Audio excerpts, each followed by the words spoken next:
Introducing Rapido Cabs. Lowest price guaranteed anytime, every time. నమస్కారం స్వామి. నమస్కారం. స్వామి, కొంతమంది హనుమాన్ స్వామి దీక్షని తీసుకుంటూ ఉంటారు. వాళ్ళు ఎప్పుడు ఈ దీక్షని తీసుకోవాలి, అలాగే ఎలాంటి నియమాలు పాటించాలి, కొంచెం వివరించండి. తప్పకుండా అమ్మ. ముందుగా శ్రీ మహాగణపతి దేవతోభ్య నమః. చూసే వీక్షబంధులకి నమస్కారం. అందరికీ మంచి జరగాలి.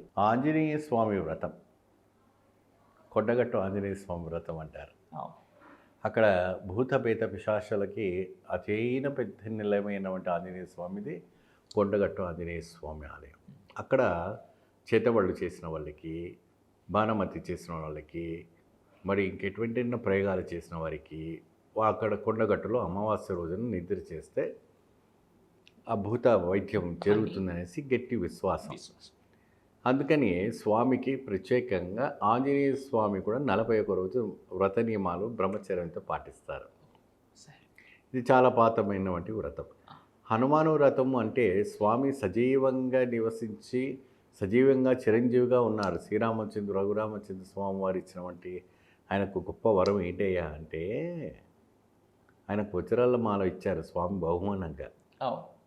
ఇచ్చినప్పుడు ఆ వజ్రాన్ని ప్రతిదినం కొరికి చూశారు. అప్పుడు శ్రీరామచంద్రుడు అడుగుతారు, రామ, నేను అతి విలువైనటువంటి వజ్రం నేను నీకు ఇచ్చాను, దాని కొరికి పరుస్తున్నావు ఏంటంటే, దీంట్లో ఏ ఒక్క వజ్రంలో కూడా నువ్వు కనపడలేవు కదా రామ அப்படின்னு ఆయన చెప్తారు. అప్పుడు తన భక్తికి మెచ్చి నువ్వు చిరంజీవిగా ఉండాలని చెప్పి అనుపూర్ణమైనటువంటి ఆశీర్వచనం పొందుకున్నటువంటి చిరంజీవుల్లో వీరు ఒక్కరు. అయితే ఆ స్వామిని వ్రతం 41 రోజు పాటు కూడా చేయటం వల్ల అతీతమైన వంటి ఒక భరధామ భరదాసి విశేషమైన వంటి ఒక కైంకర్యం అనేది మనకి ఇక్కడ కనపడుతూ ఉంటుంది. ఈ స్వామికి హనుమాన్ చాలీస, హనుమాన్ అష్టోత్తరము, ఆంజనేయ స్వామి పటము, ఆంజనేయ స్వామికి జిల్లెడాకుతో పూజ, ఆంజనేయ స్వామికి తమలపాకుతో పూజ. సో అమావాస్య వచ్చిందంటే, మూలా నక్షత్రం వచ్చిందనుకోండి, విశేషంగా వడమాల చేసి స్వామికి విశేషంగా పూజించడం. మనకి మీరు తమిళనాడు, కేరళ, కర్ణాటక సైడ్ పోతే వాళ్ళు పూజ అంటారు. వాళ్ళు పూజ అంటే ఏంటి, కొత్తగా ఉంది ఏంటి అని అనుకోవచ్చు, కానీ ఇది చాలా పురాతనమైన వంటిది. ఎందుకంటే తోక పూజ అంటారు. స్వామికి తోకకి బొట్టు పెట్టుకుంటూ అష్టోత్తరం చెప్పుకుంటూ వస్తారు 108. దాన్ని వాళ్ళు పూజ అంటారు. అది చేస్తే దుష్ట సంహారణ, శత్రునాశనము, మరి ఎటువంటి అయినా శత్రు దోషం ఉన్నా కూడాను విడిగా ప్రాచలం అవుతుంది అనేసి ఒక గట్టి విశ్వాసంతో ఏర్పరచుకున్నవంటి ఒక సంభవం. సో ఆంజనేయ స్వామి వ్రతం చేసేటప్పుడు ఇంద్రియ భంగం కలగకూడదు. పురుషుని ఒక ఇంద్రియం అనేది ఎప్పుడు కూడా బయటికి రాకూడదు, అది అనేది కంట్రోల్లో ఉండాలంటారు. ఎందుకు అప్పుడే స్వామి యొక్క దీక్షలో స్వామి ఈ యొక్క 41 రోజు పాటు కూడా ఎంత కఠినంగా మీరు చేస్తే స్వామివారు స్వప్న దర్శనం ఇస్తారనేసి మనకి పురాణాలు చెప్తున్నాయి. స్వయంగా వస్తారంట. వచ్చి స్వామి ఆంజనేయ స్వామి దర్శిస్తారు. అది ఈ ఆంజనేయ స్వామి వ్రతం చేసే వాళ్ళు హనుమాన్ భక్తులు ఎవరైతే ఉన్నారో వాళ్ళకి అతీతమైన వంటి విశ్వాసం. ఇప్పుడు బజరంగ్ బలి దళి ఉంది మనకు, గోషామాయిలో కావచ్చు, లేకపోతే ఓల్డ్ సిటీ సైడ్ కావచ్చు, ఇంకా ఎంతోమంది హనుమాన్ భక్తులు చాలామంది ఉంటారు. నిరంతరం అఖండ నామస్మరణం చేసేవాళ్ళు ఎంతోమంది కూడా ఉన్నారు. దాంట్లో విశేషమైన వంటిది ఈ హనుమాన్ ఒక చాలీస.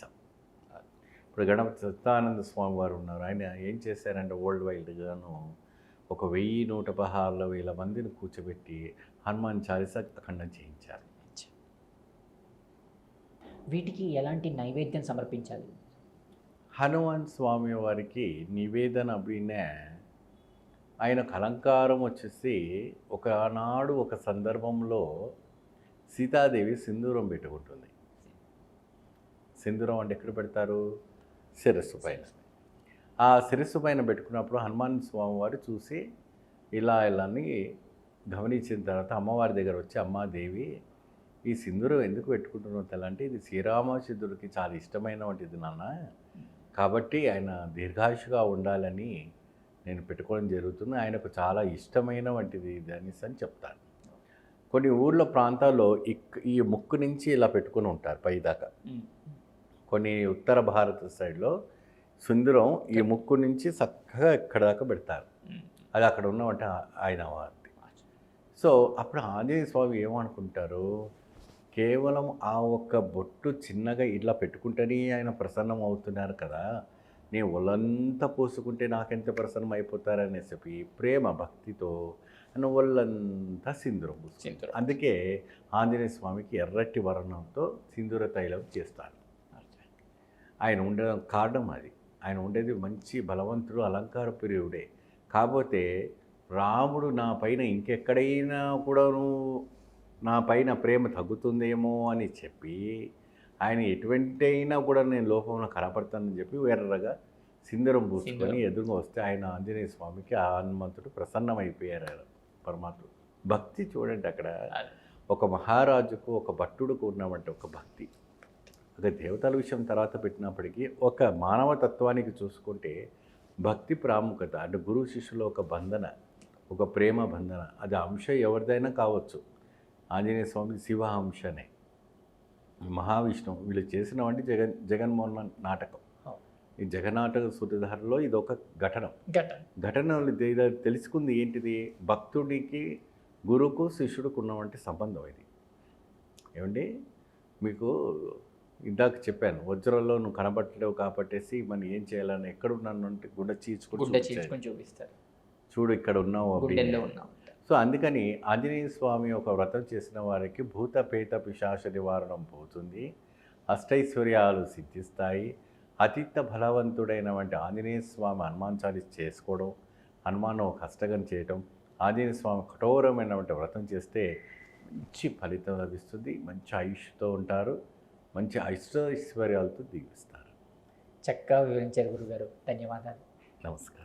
అంతుచిక్కని రహస్యాలు, మరెన్నో మనకి తెలియని పురాతన కట్టడాలు, వాటి వెనక దాగిన నిజాలు, పూర్వీకుల ఆచారాలు, మరెన్నో మూఢ విశ్వాసాలు, ఇలా కాలగర్భంలో కలిసిపోతున్న రహస్యాల కొరకు సబ్స్క్రైబ్ చేయండి రహస్యవాణి ఛానల్.